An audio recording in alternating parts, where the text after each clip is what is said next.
Al fresco type yung place namin para maging ano siya sa mga tao na gusto ng parang kumakain lang sa labas, na fresco yung hangin. Uy, akin lang to Wala manghihingi. Right now, nag-produce kami nung ano namin, yung seafood lomi and pork lomi. Tapos, nag-serve din kami ngayon ng under breakfast. Ito yung dinadayo sa amin ngayon tuwing umaga. Nag-i-start siya every 7 a.m. to 10. Monday to Saturday po namin yung sinserve.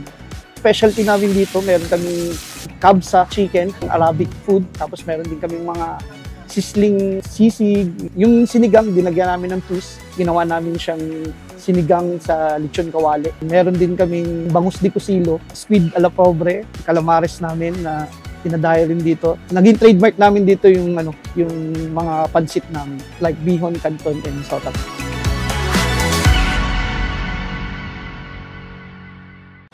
Pangasinan!